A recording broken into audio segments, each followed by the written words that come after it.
Halo semuanya, perkenalkan nama saya Anindya Maharani Rizky Nitasari dengan NPM 21066458834. Saya adalah mahasiswi fisioterapi di angkatan 2021.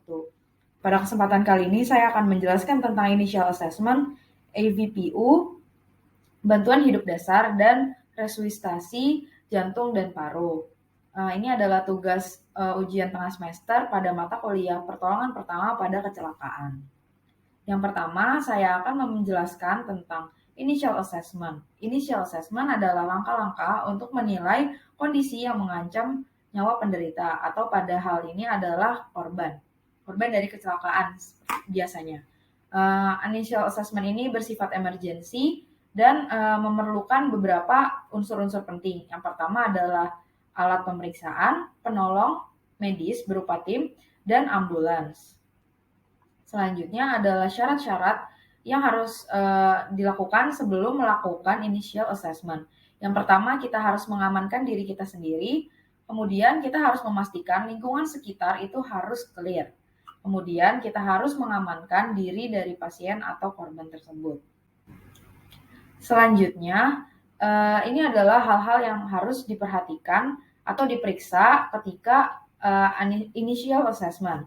Yang pertama, kita harus memeriksa umur dan jenis kelamin korban, kemudian mengasesmen kondisi badan pasien. Kita harus mengecek apakah pasien ini dalam keadaan kesakitan, badannya itu kurus atau gemuk. Kemudian yang terakhir itu adalah posisi saat ditemukan. Apakah ketika ditemukan itu banyak pendarahan di sekitar badannya atau seperti apa. Kemudian adalah AVPU, yaitu serangkaian pemeriksaan untuk menentukan tingkat kesadaran pasien. Dinilai dari respon pasien yang diberikan stimulus dari seorang penolong. Nah, AVPU ini yang pertama adalah unsur A. A itu adalah alert. Alert ini adalah ketika korban bisa mengerti saat dipanggil atau ketika si pasien ini adalah sadar atau tidak, mengerti atau tidak ketika saat dipanggil. Kemudian ada verbal stimulus. Verbal stimulus itu adalah reaksi korban saat ditanya atau diinstruksikan. Selanjutnya ada pain stimulus. Pain stimulus ini diberikan oleh penolong dengan memberikan suatu rangsangan nyeri dan korban ini akan merespon rangsangan nyeri. Biasanya korban ini akan memberikan respon seperti muka kesakitan atau gerak-gerak seperti itu. Kemudian ada unresponsive. Unresponsive ini adalah ketika korban tidak merespon stimulus-stimulus yang diberikan oleh penolong. Selanjutnya, initial assessment itu harus memperhatikan trauma kepala. Pada gambar di bawah ini itu adalah gambar dari jaw thrust. Jaw thrust ini dilakukan dengan meletakkan satu tangan pada sisi masing-masing kepala korban. Ibu jari penolong itu berada di dekat mulut, pertemuan menuju dagu. Kemudian menggunakan siku untuk menyokong si rahang. Kemudian langkah selanjutnya adalah dengan menggeser jari ke posisi bawah sudut tulang rahang, tapi tidak menggerakkan kepala atau leher. Kemudian dorong rahang ke arah atas tanpa menggerakkan kepala atau leher untuk mengangkat rahang dan tujuannya adalah untuk membuka jalur pernafasan. Jaw thrust ini dilakukan untuk mencegah pergerakan berlebih ketika ada indikasi trauma kepala yang bisa dicurigai dengan kita melihat adanya trauma kepala, leher, dan tulang belakang. Kemudian ada initial assessment, airway and breathing. Dengan metode look, listen and feel, kita dapat mengakses bagaimana airway dan breathing dari korban. Nah, ini ada beberapa jenis cara bernafas. Yang pertama ada snoring. Snoring itu terjadi karena lidah jatuh ke belakang. Kemudian ada gargling. Gargling ini ketika banyak cairan berada di saluran pernafasan. Selanjutnya ada stridor. tidur ini terjadi karena adanya penyempitan jalur nafas. Selanjutnya yang terakhir ada silent. Jadi pasien ini tidak mengeluarkan suara apapun, tidak ada suara bernafas, dan lain-lain.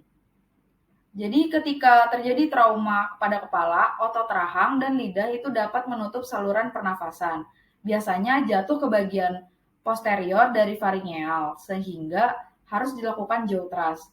Jaw thrust sendiri telah dijelaskan di slide sebelumnya. Kemudian pada initial assessment bagian airway dan breathing ini dapat menggunakan beberapa alat-alat seperti yang di sini tuh ada back valve dan oropharyngeal airway.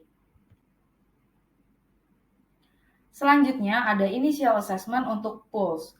Pulse itu kita melakukan cek nadi, jadi kita memeriksa denyut nadi dan frekuensi dari denyut nadi tersebut. Itu mengindikasikan seberapa banyak dan seberapa sering perputaran darah yang masuk ke dalam jantung dan keluar jantung. Selanjutnya ada initial assessment pada kulit. Kita dapat mengecek warna kulit, suhu, kelebaman pada kulit, dan capillary refill.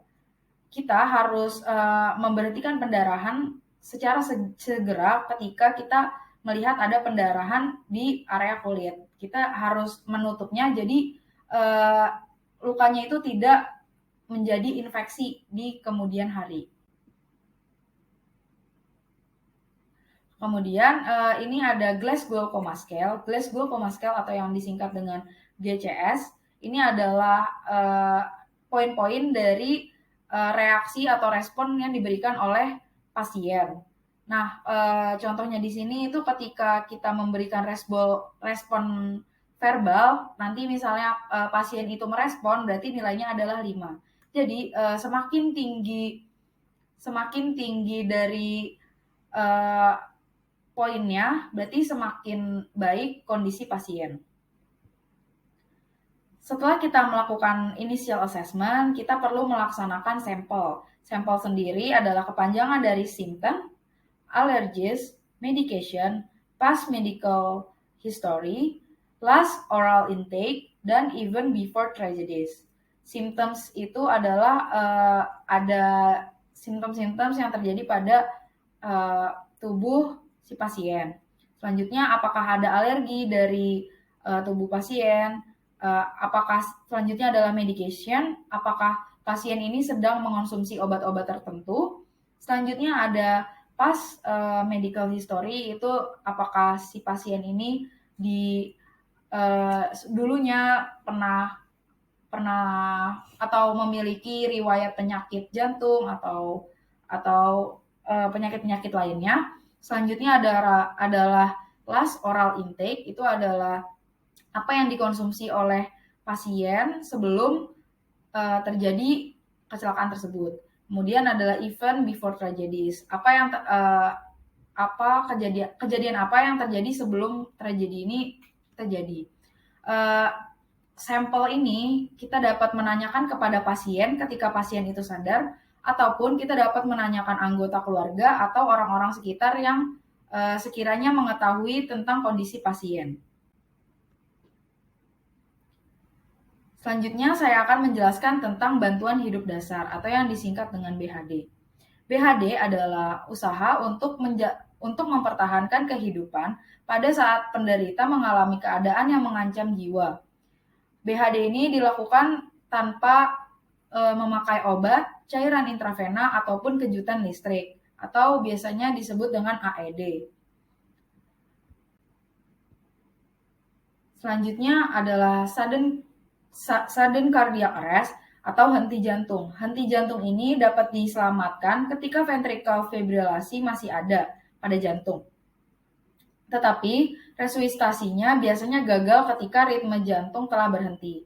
Maka dari itu kita harus mengetahui bantuan hidup dasar untuk kita bisa membantu ketika ada kejadian sudden cardiac arrest.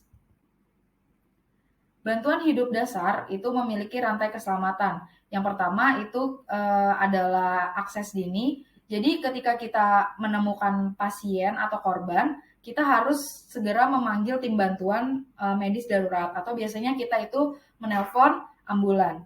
Kemudian kita harus melakukan bantuan hidup dasar dini itu dengan melakukan RJP. RJP adalah resusitasi jantung dan paru.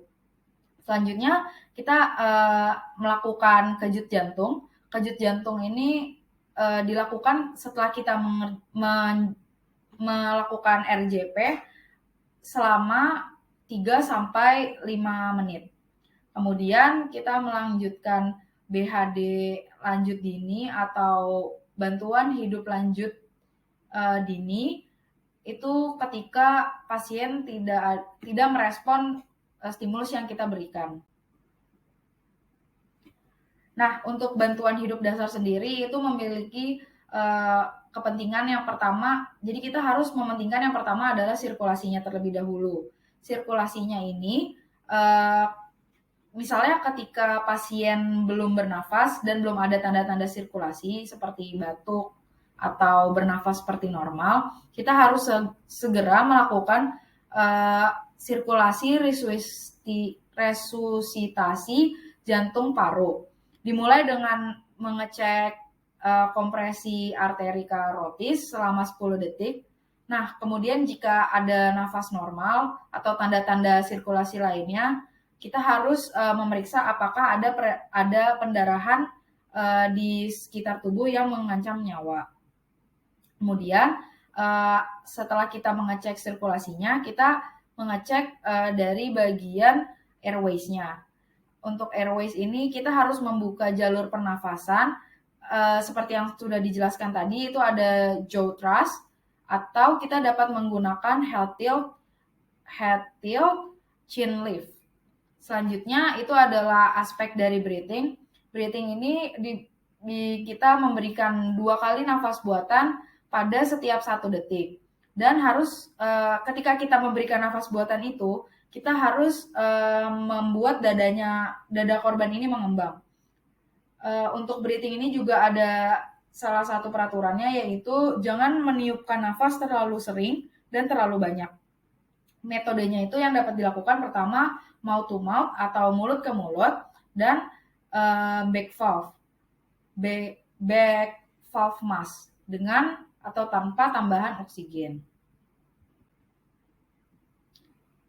Selanjutnya ada resusitasi jantung atau RJP. RJP ini dapat memberikan sirkulasi yang memacu stimulus terus-menerus ke otak dan jantung. RJP itu akan memperlama fase ventricle fibrilasi atau keadaan saat irama jantung tak beraturan. RJP ini akan mengindikasikan otot jantung RJP ini akan mengindikasi otot jantung masih bekerja. Kemudian irama jantung itu akan kembali normal sehingga sirkulasi darah akan kembali normal. Hal-hal yang harus diperhatikan sebelum melakukan RJP, yang pertama adalah memastikan lokasi ini aman untuk penolong, korban, dan orang-orang sekitar. Selanjutnya, penolong ini harus menggunakan APD, misalnya menggunakan masker atau sarung tangan, agar tidak kontak langsung dengan cairan-cairan dari pasien. Selanjutnya kita harus memeriksa kesadaran korban. Selanjutnya bantuan nafas menggunakan pocket mask atau back valve. Selanjutnya kita akan membahas tentang langkah-langkah RJP. Langkah-langkah RJP yang pertama adalah kita harus memposisikan diri posisi penolong itu harus ada di samping badan korban dengan posisi terlentang. Jadi korban ini harus dalam keadaan terlentang. Kemudian si penolong itu di bagian dekat shoulder di samping posisi terlentang si korban. Kemudian penolong harus bisa melepas pakaian ketika pakaian itu menutupi bagian pelekatan dari pad AED. Kemudian kita menumpuk kedua telapak tangan, kemudian letakkan di bagian tengah tulang dada yang sejajar dengan puting. Kemudian siku ini tidak boleh harus tegak lurus, tidak boleh bengkok. Kemudian tekan dengan kuat dan cepat sedalam 5 hingga 6 cm. Pastikan dada korban kembali ke posisi sebelum dada ditekan. Kemudian tekan dengan kecepatan 100 hingga 120 kali per menit. Berikan bantuan nafas hingga dada menggembang.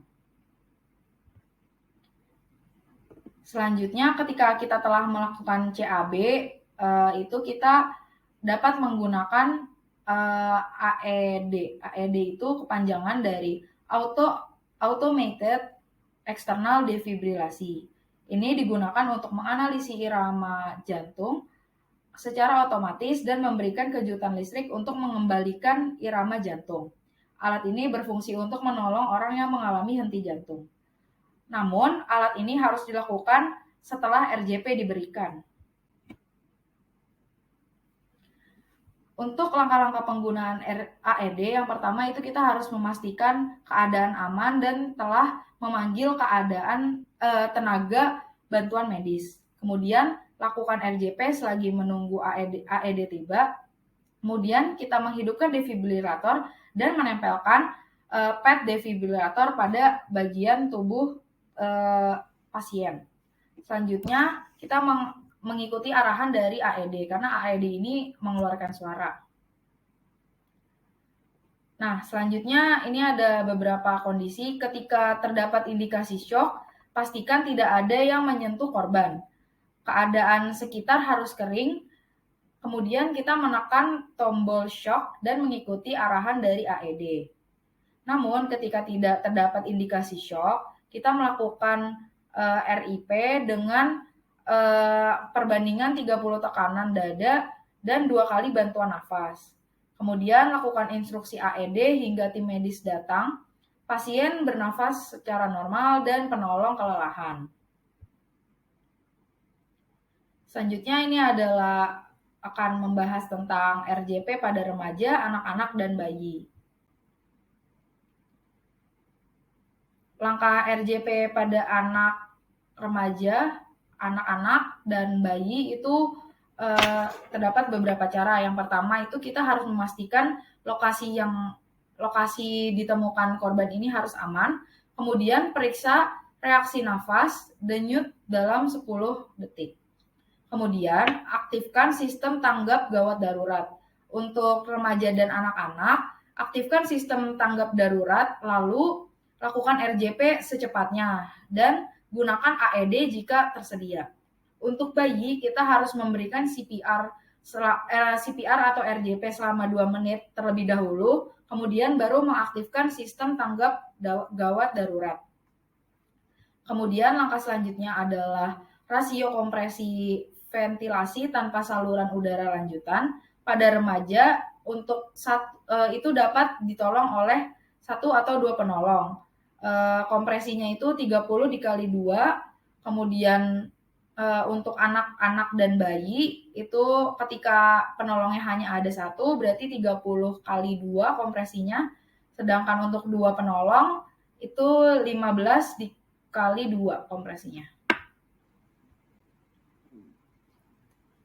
Kemudian rasio kompresi ventilasi dengan saluran udara lanjutan itu kita harus mengkompresi 100 hingga 120 per menit dan nafas buatan 10 kali per menit. Kedalaman kompresi untuk remaja itu minimal 2 inci, pada anak-anak minimal 2 inci, pada bayi minimal 1,5 inci atau 4 cm. Kemudian untuk peletakan tangannya untuk RJP itu pada remaja 2 tangan digabungkan menjadi 1. Kemudian ditaruh di separuh bawah sternum. Untuk anak-anak bisa menggunakan 2 tangan atau lebih disarankan untuk anak yang kecil itu menggunakan 1 tangan dan ditaruh di separuh bagian bawah sternum. Kemudian untuk bayi itu pada 1 penolong kita menggunakan 2 jari di tengah dada. Untuk 2 penolong, 2 tangan dengan ibu jari bergerak melingkar di tengah dada. Jadi misalnya ini seperti itu. Kemudian langkah selanjutnya adalah recoil dada. recoil dada ini harus penuh di setiap kompresinya. Jadi disarankan untuk tidak bertumpu di atas dada setelah recoil untuk agar recoilnya ini penuh, jadi tidak terhalang. Kemudian batasi gangguan kompresi dada kurang dari 10 detik. Sekian yang dapat saya sampaikan terkait initial assessment, BHD, RJP, dan IVPU. Kurang lebihnya mohon maaf. Saya Anindya Maharani Rizky Nitasari, undur diri. Terima kasih.